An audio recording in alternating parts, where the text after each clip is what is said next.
Hello students, welcome to दक्षिणा ई classroom. आज के लेक्चर में हम वर्ड प्रॉब्लम्स को जो पेयर ऑफ लीनियर इक्वेशंस में हम कंसीडर कर रहे थे उसी को हम फर्दर कंटिन्यू करेंगे। तो आइए स्टार्ट करते हैं आज का लेक्चर। तो सबसे पहले आपके पास जो क्वेश्चन दिया हुआ है क्या है कि students of a class are made to stand in a row. If one student is extra in row there would be 2 rows less. If one student is less in row, there would be 3 rows more. Find total number of students in the class. तो सबसे पहले हमने मान लिया कि number of रोज, ठीक है, number of rows x थी और स्टूडेंट्स इन ईच रो, हर एक रो में स्टूडेंट्स, हर एक रो में y के बराबर थे। ठीक है, तो नंबर ऑफ रोज x थे और हर एक रो में y स्टूडेंट्स थे। तो टोटल नंबर ऑफ स्टूडेंट्स कितने होंगे? टोटल होंगे x इंटू वाई। भाई हर 9 रोज है मान लो और हर रो में 7 स्टूडेंट्स है, तो टोटल स्टूडेंट्स कितने होंगे? 9 इंटू 7। तो वैसे ही नंबर ऑफ रोज x है, नंबर ऑफ स्टूडेंट्स y है हर एक रो में, तो टोटल स्टूडेंट्स कितने हुए? x into Y. फिर कहा जा रहा है if one student is extra in row, मतलब हर रो में अगर हम y प्लस 1 स्टूडेंट्स रखें, है ना, तो नंबर ऑफ रोज 2 लेस हो जाएंगी, मतलब x की जगह x माइनस 2 रोज हो जाएंगे, है ना। Number of rows x minus 2 और number of students in each row will be y plus 1। क्या टोटल नंबर ऑफ स्टूडेंट्स बदल जाएंगे? क्या नहीं, टोटल नंबर ऑफ स्टूडेंट्स उतने ही रहेंगे जितने पहले थे। तो इसका मतलब क्या हुआ कि अब टोटल को कैसे लिखा जा सकता है? x minus 2 into y plus 1, है ना, ये लिखा जा सकता है टोटल। फिर अगली बार कहा गया कि अगर हमने 1 student is less in row, मतलब हमने y माइनस 1 स्टूडेंट्स रखे हर एक रो में, तो नंबर ऑफ रोज 3 ज्यादा हो जाएंगी। तो पहले x रोज थी, 3 ज्यादा हो गई, मतलब x प्लस 3 रोज हो जाएंगी। टोटल अभी भी नहीं बदलेगा भाई, x plus 3 number of rows, हर रो में इतने स्टूडेंट्स, तो टोटल नंबर ऑफ स्टूडेंट्स अब कितने होंगे? अब टोटल होगा आपका x plus 3 into y minus 1। तो आपका टोटल तो नहीं बदलने वाला ना, ये जो x y है, चाहे ये है चाहे ये है, सब आपस में कैसे होने चाहिए? बराबर होने चाहिए। तो इसलिए हमने कहा कि आपका जो x y है that should be equal to, पहली इक्वेशन ही बन गई x minus 2 into y plus 1। यहां से सॉल्व कर लेते हैं तो ये बन जाएगा आपका x y minus 2y plus x minus 2 और यहाँ पे एक्स वाई, ये दोनों कैंसिल हो गए, है ना। तो इक्वेशन क्या आ गई? इक्वेशन यहां से आ गई x minus 2y is equal to 2। ये आपके पास पहली इक्वेशन है। दूसरी इक्वेशन आपने इन दोनों को इक्वेट किया है, आप इसको और इसको भी इक्वेट कर सकते हो, x plus 3 into y minus 1 को। तो नेक्स्ट आपने कहा कि x plus 3 into y minus 1 भी मेरा एक्स वाई के बराबर होगा, इसलिए यहां से लिखा x y plus 3y minus x minus 3 is equal to x y, दोनों कैंसिल। तो आपके पास आया x minus 3y is equal to minus 3। ठीक है, तो ये आपकी सेकेंड इक्वेशन बन गई। ये आपकी फर्स्ट, ये आपकी सेकेंड इक्वेशन। दोनों अपन लिख के अगर मतलब सीधा सीधा देखें, 1 में से 2 को सब्ट्रैक्ट करें तो x x cancel, minus 2y और यहां से प्लस 3y, y हो जाएगा। 2 यहां से माइनस माइनस प्लस, मतलब y की वैल्यू 5 होगी, और y अगर 5 रखते हो तो x की वैल्यू 12 के बराबर हो जाएगी। तो टोटल नंबर ऑफ स्टूडेंट्स कितने होंगे? x इंटू वाई, है ना। तो टोटल कितने हो जाएंगे? 12 इंटू 5, मतलब 60 हो गए आपके पास total number of. Next question देखिए आपके पास क्या कहा जा रहा है। यहां पे बोला गया a man started his job with certain monthly salary and earned a fixed increment every year. ठीक है, मान लो इनिशियल सैलरी उसकी x थी और उसको इंक्रीमेंट हर ईयर कितना मिल रहा था? y। तो सबसे पहले हमने कहा कि उसकी इनिशियल सैलरी, ठीक है, इनिशियल सैलरी मैंने मान लिया x और उसका इंक्रीमेंट मान लिया मैंने y, है ना। ठीक है, तो एक ईयर के बाद सैलरी क्या होगी? x plus 5। नेक्स्ट ईयर उसकी कितनी हो जाएगी, फिर वाई और इंक्रीज कर जाएगा, तो सेकेंड ईयर के बाद कितनी सैलरी हो जाएगी, x plus 2y। Third year के बाद भाई 1 ईयर कंप्लीट होने के बाद कितनी सैलरी होगी, एक्स प्लस वाई, है ना। पहला ईयर एक्स पे रहा, पहला ईयर खत्म हुआ तो अगले मंथ से कितना लगेगा, एक्स प्लस वाई। उसके बाद फिर x प्लस 2y, फिर x प्लस 3y, है ना। 3 ईयर्स एंड होने के बाद x plus 3y, 4 years and होने के बाद x प्लस 4y, ऐसे ही करके होगा। फर्स्ट ईयर में x, फर्स्ट ईयर एंड होने के बाद x plus y, second year and होने के बाद x plus 2y, third year and होने के बाद x प्लस 3y, और ऐसे ही चलता रहेगा। तो हमसे कहा जा रहा है कि if his salary was 4500 after 5 years of service, तो थर्ड ईयर के बाद x plus 3y, fourth year के बाद x plus 4y, fifth year के बाद x प्लस 5y, तो x प्लस 5y आपका 4500 के बराबर था।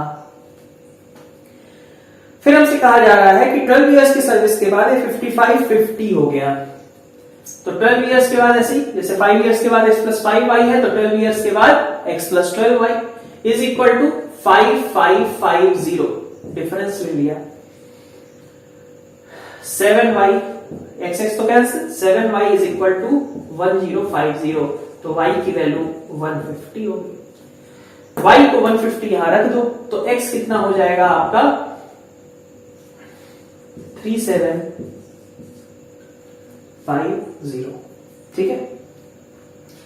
ये x और y की वैल्यूज हो गई। तो स्टार्टिंग सैलरी उसकी थी 3750, इंक्रीमेंट उसको मिलता था 150 रुपीज का।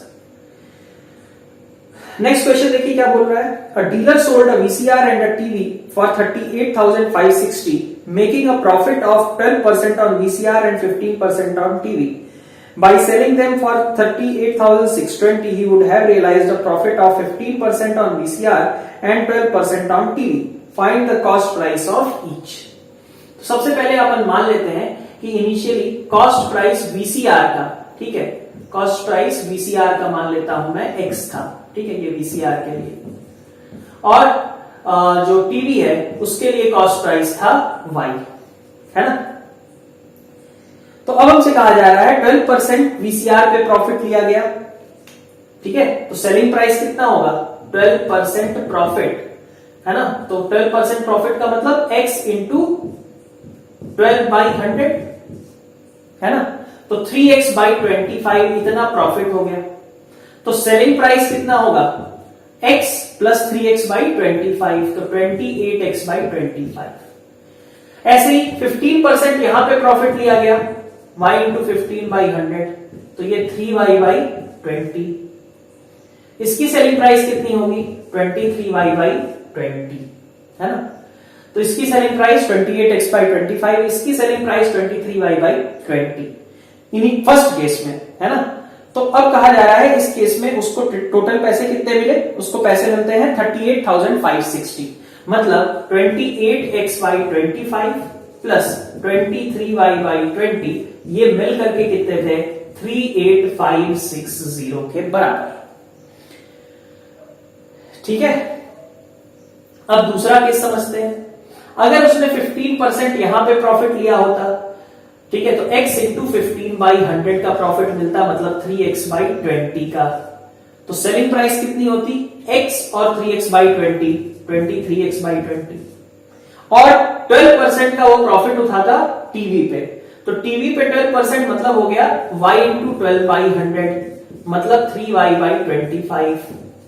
तो इसकी सेलिंग कितनी होती, y प्लस इतना, मतलब 28y/25। तो आपके पास अगर 23x/20 और प्लस 28y/25, ठीक है, या ये वीसीआर के लिए सेलिंग प्राइस, ये हो गई आपकी टीवी की सेलिंग प्राइस, ये रहती तो आपको मिलते 38,620।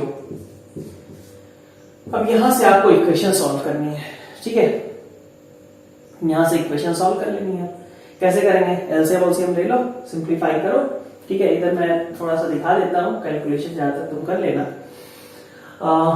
अगर एलसीएम लेता हूं 100 पे, तो 112x प्लस 115y, है ना। एलसीएम ले रहा हूं 25 और 20 का एलसीएम 100, तो इज इक्वल टू कितना हो जाएगा 38560 के आगे 00, है ना। और यहां पे अगर मैं फिर से लेता हूं एलसीएम तो 100 आएगा। 115x plus 112y is equal to 3862000। ठीक है, अब यहां से आपको x और y निकालना है। तो अब आप सबसे पहले कहोगे भाई इतना लंबा कैलकुलेशन कौन करने जाएगा, है ना। यहाँ पे इक्वेटिंग कोफिशिएंट ये सब थोड़ा मुश्किल काम रहेगा, है ना। तो एक चीज और कह सकते हो कि भाई ये पहली इक्वेशन इसको लेता हूं, सेकंड इसको लेता हूं, अगर मैं दोनों का डिफरेंस ले लूं, दोनों का डिफरेंस, तो मेरे पास एक थर्ड इक्वेशन क्रिएट होगी, क्या, -3x प्लस 3y, है ना, इज इक्वल टू, बल्कि मैं इसमें से इसको सब्ट्रैक्ट कर देता हूं, नीचे वाले में से ऊपर वाले को, तो कितना आएगा 6000, यही आ रहा है ना। ठीक है, तो x माइनस वाई आपका 2000 आ गया। अब इससे बेनिफिट ये हुआ कि आप एक इक्वेशन कोई सी इनमें से यूज कर लो और साथ में ये एक आसान सी इक्वेशन आप यूज कर लो। ठीक है, कि x माइनस वाई मेरा 2000 आता है, तो आप यहां से आसानी से x को y प्लस 2000 भी किसी में रिप्लेस कर सकते हो। x की जगह y प्लस 2000 रख दिया, इक्वेशन y में मिल गई, y की वैल्यू निकाल लेंगे। तो इससे हमारी थोड़ी कैलकुलेशन इजी हो जाएगी, हमें उतना ज्यादा इक्वेटिंग कोफिशिएंट्स वगैरह के चक्कर में नहीं पड़ना पड़ेगा। ठीक है, बिकॉज हमने इन दोनों की हेल्प से एक आसान सी इक्वेशन ऐसी बना ली है। ठीक है, एक काम और कर सकते हो, अगर आप इन दोनों को एडिशन करते तब भी काम बन जाएगा। मतलब कैसे भी करके आप एक इस तरीके इन दोनों की हेल्प से एक इक्वेशन बना लो जिससे कि आसानी से सब्स्टिट्यूट करना इजी रहे आपके लिए। नेक्स्ट क्वेश्चन देखिए, बोला जा रहा है कि p बाई क्यू आपका एक फ्रैक्शन है और एक्सप्रेस किया गया है इसको लोएस्ट टर्म फॉर्म में, मतलब ऊपर नीचे आप कैंसिल आउट नहीं कर सकते, ऐसा नहीं कि 6/14 है ऊपर नीचे 2 से कट कर दिया, ये वाला नहीं है। दोनों आपस में कैसे हैं, को प्राइम है, p और q, सिंपलेस्ट फॉर्म में मतलब। ठीक है, if the numerator is increased bye 2 and denominator is increased by 1, resulting fraction equals 1/2। मतलब क्या क्वेश्चन हो गया कि जब आप p प्लस 2 रखते हो, है ना, p प्लस 2 और q प्लस 1 कर देते हो, तो वैल्यू 1/2 के बराबर हो जाती है इसकी। ठीक है, तो यहां से एक इक्वेशन बना लेते हैं, 2p plus 4 is equal to q plus 1, है ना। ठीक है, कितना आ रहा था, 2p plus 4 is equal to q plus 1, तो 2p माइनस q आपका कितना होगा, -3 के बराबर होगा। ठीक है, फिर दूसरा कहा जा रहा है, if however the numerator is increased by 1। ठीक है, दूसरी बार कहा गया कि न्यूमरेटर को अगर 1 से हम इंक्रीज कर दें, ठीक है, numerator is increased by 1, the resulting, नहीं, numerator is increased by 1 and denominator is decreased by 2, यहां पे हमने q माइनस 2 कर दिया। ठीक है, द रिजल्टिंग फ्रैक्शन इक्वल्स 3/5, ये 3/5 हो जाता है। तो इक्वेशन क्या बनी, 5p plus 5 is equal to 3q minus 6। तो इक्वेशन आ गई 5p minus 3q is equal to -11। तो एक इक्वेशन आपकी ये है, दूसरी इक्वेशन ये है, यहां से p और q निकालने हैं, है ना। तो देख लेते हैं, देखिए इसमें क्या होगा, पहले वाले को 3 से मल्टीप्लाई कर दें तो 6p minus 3q is equal to -9, और दूसरे वाला है 5p minus 3q is equal to -11। Difference ले लिया तो ये 2, ये कट गया, p आपका 2 के बराबर आ गया। p अगर आपका 2 के बराबर है तो q की वैल्यू 7 हो जाएगी, रखते हैं, है ना, p 2 है तो q कितना आ जाएगा, 7 के बराबर। तो 2/7 यही आपका आंसर होगा। हमें p प्लस q पूछा गया है तो इसका मतलब it will be 9। Next question देखिए, आपसे कहा जा रहा है, after covering a distance of 30 kilometre with a uniform speed there is some defect in a train engine. ठीक है, 30 किलोमीटर सपोज उसने x स्पीड से ट्रेवल किया होगा, है ना, और उसके बाद कह रहा है कि its speed is reduced to 4/5 of original speed, है ना। Consequently the train reaches its destination late by 45 minutes. अब जब स्पीड कम हो गई तो जो टाइम पहले शेड्यूल था उससे 45 मिनट्स अपन लेट पहुंचे, है ना। Had it happened after covering 18 kilometers more, the train would have reached 9 minutes earlier. Find the speed of train and distance of the journey. ठीक है, अब देखिए यहां पे क्या हो रहा है आपके पास कि आपका टोटल मान लो डिस्टेंस था, टोटल डिस्टेंस जो था वो सपोज d था, है ना। ट्रेन को ट्रेवल करना था d डिस्टेंस सपोज,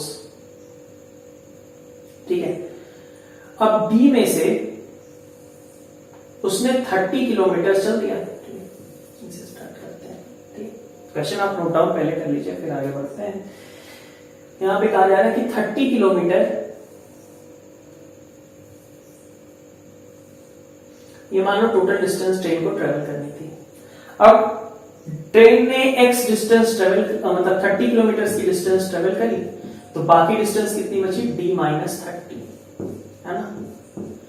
ये वाली डिस्टेंस उसने ट्रेवल करी x स्पीड से, यहां पे स्पीड x थी, और बाद में स्पीड कितनी हो गई, तो इसका 4/5 मतलब स्पीड हो गई 4x/5, है ना।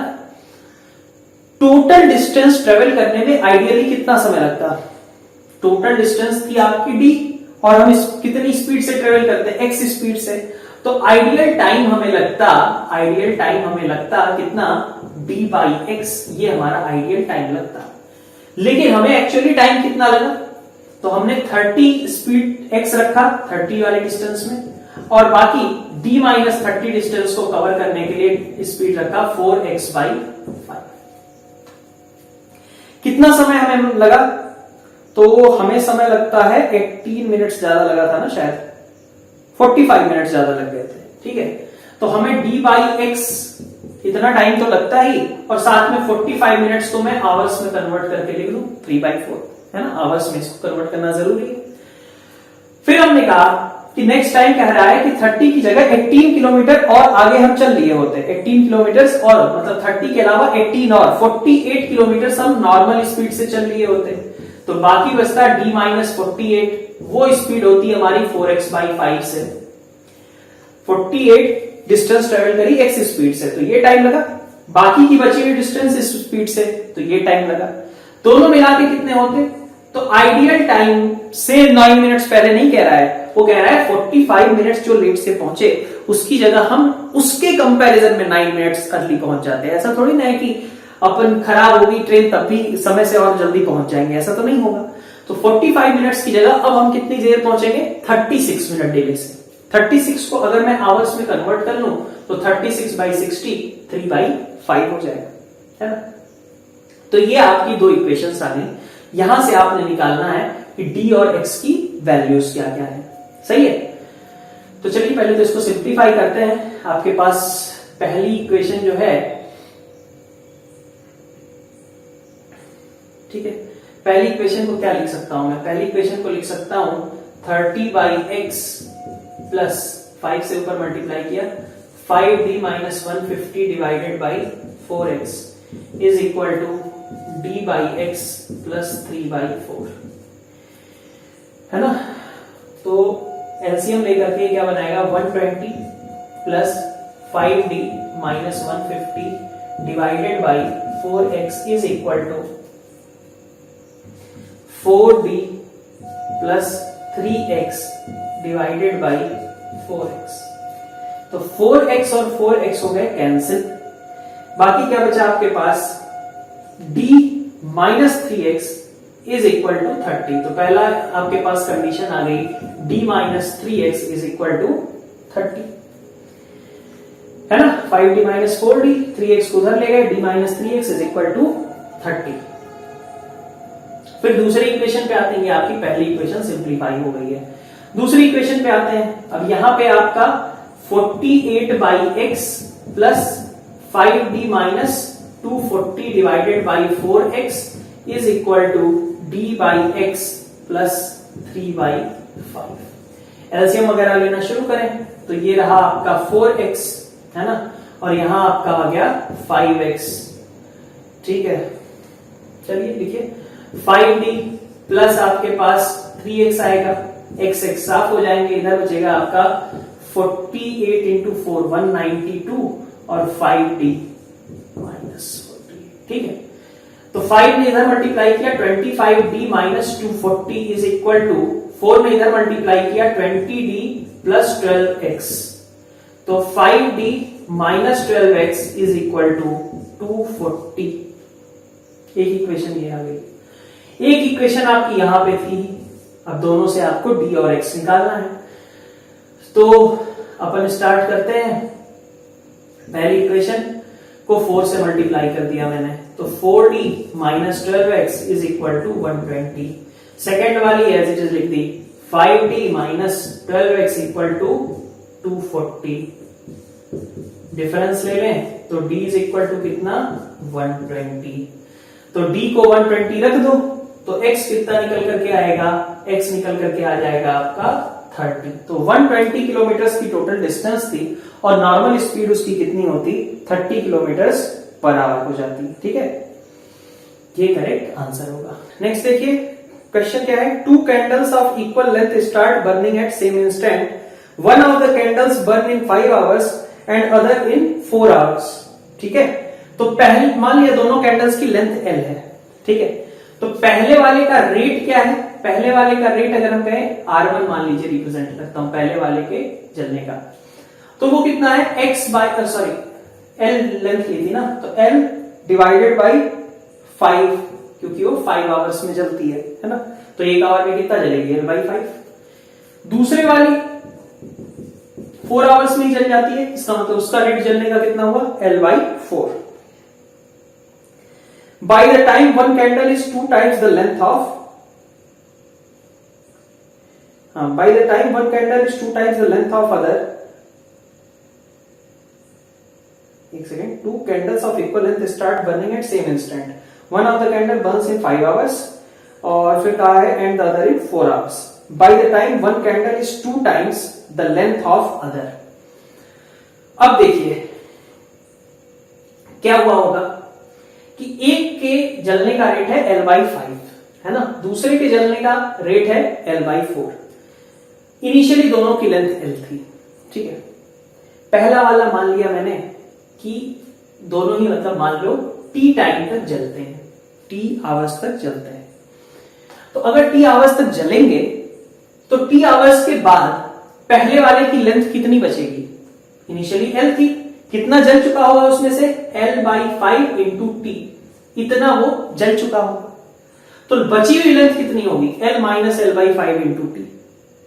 इसी तरीके से जो दूसरी वाली है वो कितना जल चुकी होगी L by 4, 1 घंटे में जलती है, T टाइम में L by 4 इंटू T, बचा कितना L में से इतना सब्ट्रैक्ट हो गया क्योंकि इतना जल चुका है। तो अब कह रहा है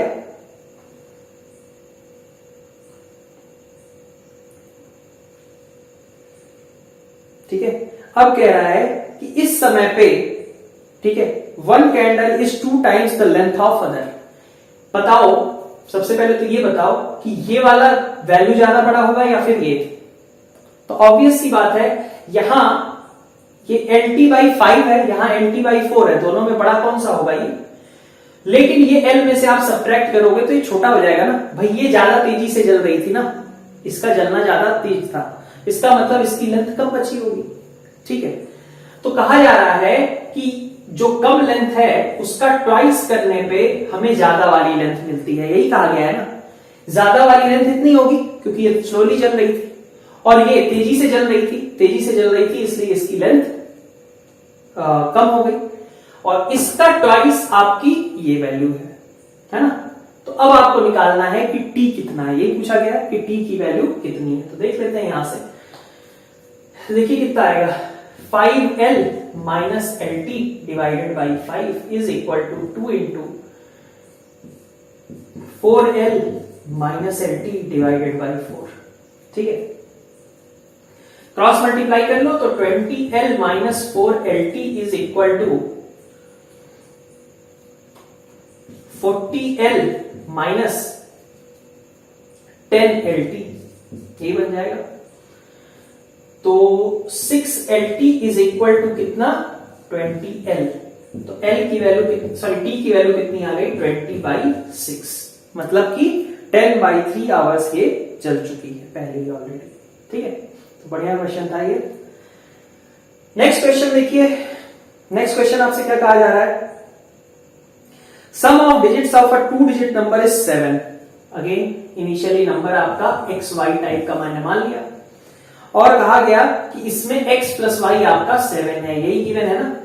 फिर कह रहा है tens place digit is 25% less than the units place. ठीक है, तो x जो है y से 25% कम है, मतलब y में से हम y का 25% अगर सब्ट्रैक्ट करेंगे, y में से y का अगर 25% सब्ट्रैक्ट करेंगे, यही कहा गया ना, x जो है y से 25% कम है, तो y का 25% अगर y में से सब्ट्रैक्ट करेंगे तो हमें x मिलेगा। तो मतलब यहां से आया 3y/4 is equal to x। तो ये आपकी फर्स्ट इक्वेशन, ये आपकी सेकंड इक्वेशन। यहां से आपको x और y निकालना है, तो x की जगह रख दो 3y/4, तो 7y/4 यहां से उठा करके यहां सीधा रख दो, इज इक्वल टू 7, y की वैल्यू 4 आ गई और इसका मतलब x आपका कितना है 3। तो नंबर क्या हो गया 30। क्वेश्चन नंबर 22 में देखो, सॉरी नेक्स्ट क्वेश्चन, सॉरी क्या बोला गया है, a certain fast food restaurant Amit can buy 3 burgers 7 shakes and 1 order of fries. तो मान लेता हूं मैं सबसे पहले, ठीक है, क्वेश्चन आप नोट डाउन कर लीजिए। बर्गर की प्राइस सपोज x थी, ठीक है, बल्कि सिंपल ही मानते हैं, बर्गर की प्राइस b मान लेते हैं, शेक की प्राइस s मान लेते हैं और फ्राइज का f मान लेते हैं। तो 3 बर्गर की प्राइस 3b, 7 शेक्स की 7s और एक फ्राइज है तो f is equal to 120। Next कहा जा रहा है कि अगर 4 बर्गर्स होते तो 4b, 10 शेक्स होते और एक फ्राई होता, ठीक है, तो कितने पैसे लगते 164.5, 164.5। ठीक है, पूछा जा रहा है how much it would cost अगर एक बर्गर, एक शेक और एक फ्राइज का हम यूज करें तो।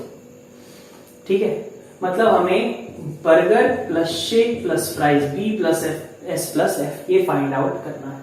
ठीक है, तो पहले तो देखिए यहां से 2 इक्वेशंस हैं और 3 अननोन्स हैं, मैटर हमारा फंस गया यहीं पे, है ना। ठीक है, अब यहां पे देखिए आप अगर इन दोनों को सॉल्व भी करते हो, मान लो दोनों का डिफरेंस ले लेते हो, पहले सेकंड वाले में से फर्स्ट वाले को घटा दिया, तो 4b में से 3b गया, b बचा, 10s में से 7s गया, 3s बचा और ये आपका 0, तो b प्लस 3s आपका आ रहा है 44.5, है ना।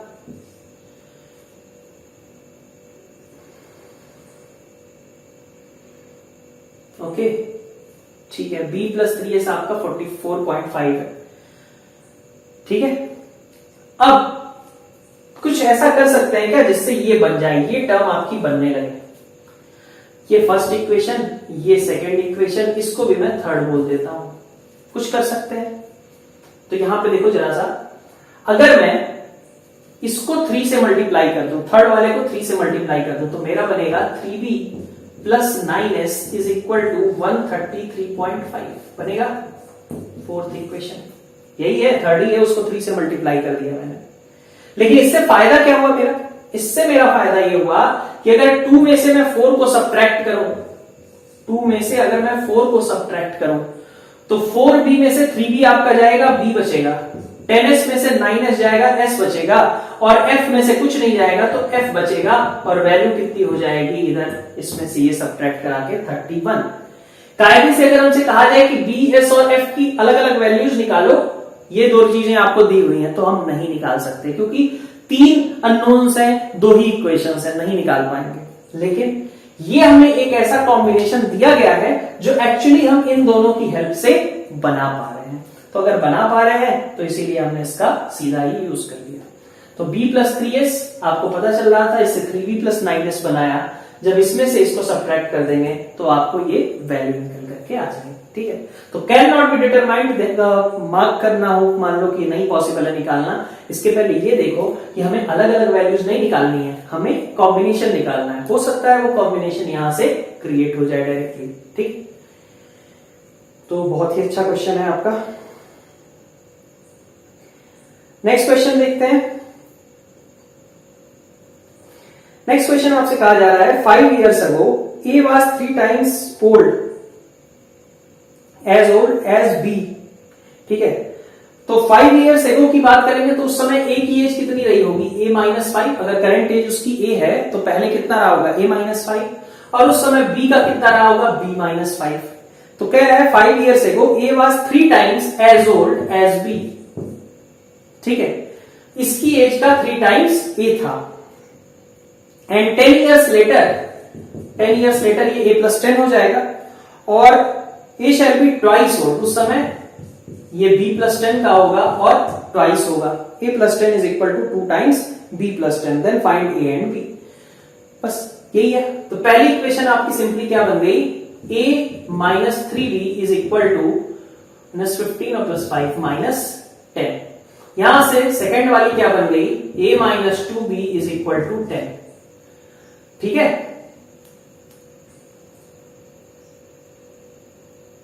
ओके, अगर अपन डिफरेंस लेते हैं माइनस प्लस माइनस, ये कट गया, यहां आ गया -b is equal to -20, b की वैल्यू 20, और b को 20 अगर रखा तो a कितना आ रहा है आपका 50 के बराबर। मतलब उनकी करंट एज क्या है, 50 और 20 है, ठीक है।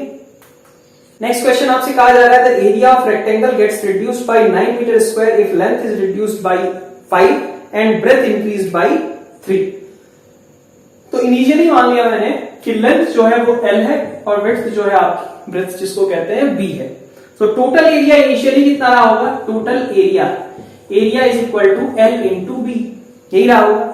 अब आपने कहा कि अब आप क्या कर रहे हो, नया चीज इसमें आपने कहा कि लेंथ इज रिड्यूस्ड बाय 5, तो लेंथ को L की जगह L - 5 कर दिया, और ब्रेथ को हमने इंक्रीज कर दिया 3, तो B की जगह B + 3 कर दिया। तो नया एरिया क्या बनेगा, L - 5 इंटू B + 3, ठीक है। तो कह रहा है ऐसे केस में आपका जो एरिया है वो रिड्यूस हो गया, रिड्यूस्ड बाय 9 मीटर स्क्वायर। तो पहले LB था, अब LB - 9 हो गया। तो आपके पास इक्वेशन बनेगी LB + 3L - 5B - 15 is equal to LB - 9। LB cancel, है ना। तो आपके पास 3L - 5B is equal to 6। ये आपकी पहली इक्वेशन हो गई। फिर आपके पास देखिए और क्या बचता है, if we increase the length by 3 and breadth by 2, अगर हम L को L + 3 कर दें और ब्रेथ को क्या कर दें, ब्रेथ को भी इंक्रीज कर दें, ओके, B + 2 कर दें, then the area is increased by 67। तो अब नया एरिया LB के साथ 67 और इंक्रीज हो जाएगा। तो क्या बनेगा, LB + 2L + 3B, है ना, +6 is equal to LB + 67। LB cancel, बचा आपके पास 2L + 3B is equal to 61। ये आपकी सेकेंड इक्वेशन। यहां से आपको L और B निकाल लेना है, ठीक है। तो आई गेस ये तो हो जाना चाहिए वैसे, बट 1 को 2 से आप मल्टीप्लाई कर देना, तो ये बनाएगा 6L - 10B is equal to 12। और सेकेंड वाली इक्वेशन को अगर मैं 3 से मल्टीप्लाई कर दूं तो बन जाएगा 6L + 9B is equal to 183। तो यहां से B आपका निकल करके आ रहा है 9, और B को अगर आप 9 रख दोगे तो L आपका निकल आएगा 17। तो इनिशियली आपकी लेंथ 17 थी और ब्रेथ आपका कितना था, 9 था, ठीक है। ओके, नेक्स्ट क्वेश्चन कहा जा रहा है 2x + 3y = 10 है, how many integral values of x and y are possible. 2x + 3y = 10, ठीक है। 2x + 3y = 10 के लिए कितने इंटीग्रल सॉल्यूशंस आपके पॉसिबल होंगे। x और y दोनों कैसे आए, इंटीजर्स आए। इंटीग्रल सॉल्यूशन का मतलब है x और y दोनों कैसे आए, इंटीजर्स आए। तो तो आइए देखते हैं सबसे पहले y की वैल्यू आप अगर लिखना चाहो तो क्या होगी 10 माइनस 3x बाई, है ना। तो अगर आप x को 1 रखते हो, भाई इसको ऐसे मैं लिख सकता हूं 10/2 माइनस 3x बाई 2, यही है ना, मतलब 5 माइनस 3/2x, ऐसा ही है ना। तो y भी आपका इंटीजर होना चाहिए। y इंटीजर कब होगा? जब x कोई इवन नंबर हो, तभी हो पाएगा। ठीक है, हमें यहां पे थोड़ा सा क्वेश्चन में करेक्शन है। ठीक है, क्वेश्चन में करेक्शन ये है पॉजिटिव इंटीग्रल वैल्यूज। ठीक है, पॉजिटिव इंटीग्रल वैल्यूज हमें निकालनी है। तो क्योंकि ऐसे तो बहुत सारी वैल्यूज पॉसिबल होंगी, है ना। ठीक है, y को अगर निगेटिव रखने लग गए तो बहुत सारी वैल्यूज हो जाएंगी, x को निगेटिव रखने लग गए तो दोनों हमें पॉजिटिव चाहिए x और y। तो क्या कर सकते हैं हम, यहां पे x ऐसा कुछ रखें जो इवन हो, सो दैट कि तभी तो ये 2 उसको कट कर पाएगा। अगर मान लो यहां मैं x की जगह 1 रख लूं तब तो y फ्रैक्शनल हो जाएगा, वो अपने काम का नहीं रहा। तो यहां सबसे पहली चीज ये हुई कि x इवन होना चाहिए। जब x इवन होगा, जैसे x इक्वल टू 0 नहीं रखना है आपको, क्योंकि हमें x और y पॉजिटिव चाहिए, तो x इक्वल टू 0 नहीं रख सकते। आपने x को 2 रखा, जब x को 2 रखेंगे तो y की वैल्यू कितनी मिल जाएगी आपको? 5 माइनस 3, 2 के बराबर, है ना। जब आप x को 4 रखेंगे तो y की वैल्यू कितनी मिल जाएगी? फिर -1 मिलने लगेगी, नेगेटिव में चलेगा, कोई फायदा नहीं है ना। और कुछ भी इससे बड़ी वैल्यू रखते हो तो भी y की वैल्यूज कैसे मिलनी शुरू हो जाएंगी? आपको नेगेटिव मिलनी शुरू हो जाएंगी, तो उधर जाने की जरूरत नहीं है ना। यही एक कॉम्बिनेशन होगा जब x 2 हो और y 2 हो, जबकि पॉजिटिव सॉल्यूशंस मिलेंगे और ये कंडीशन भी आपकी सेटिस्फाई होगी 2x + 3y = 10। तो यहाँ पे एक चीज और है समझने की, कि अगर हमसे ये कहा जाता, मान लो कि इसके सॉल्यूशंस बताओ, तो इसके इनफाइनाइट सॉल्यूशंस होते हैं, आपको पता ही है, सिर्फ एक लीनियर इक्वेशन अगर लिख दी जाए। लेकिन यहाँ पे हमें x और y कैसे चाहिए थे? पॉजिटिव इंटीजर्स चाहिए थे। तो पॉजिटिव इंटीजर्स होने की वजह से आपके पास सिर्फ एक कॉम्बिनेशन पॉसिबल हुआ, x = 2 एंड y = 2। ठीक है, तो आज अपन इस चैप्टर को यहीं पे एंड करते हैं। ठीक है, वर्ड प्रॉब्लम्स में आपको और भी वैरायटी मिलेगी, क्वेश्चंस को खुद से सॉल्व करने की कोशिश कीजिए, वर्ड प्रॉब्लम्स को खुद से कन्वर्ट करने की कोशिश कीजिए। हमने अपनी ओर से एनफ एग्जांपल्स लिए हैं, बट हाँ, there is always a chance for something outside this. ठीक है, तो ट्राई कीजिए उनको इक्वेशंस लिखने का, और इतना तो अब आपको भी आ गया होगा कि अगर आप इक्वेशंस लिख लेंगे तो उन्हें आसानी से सॉल्व भी कर पाएंगे। ठीक है, तो नेक्स्ट लेक्चर में इसके चैप्टर टेस्ट के साथ मिलते हैं। Thank you all.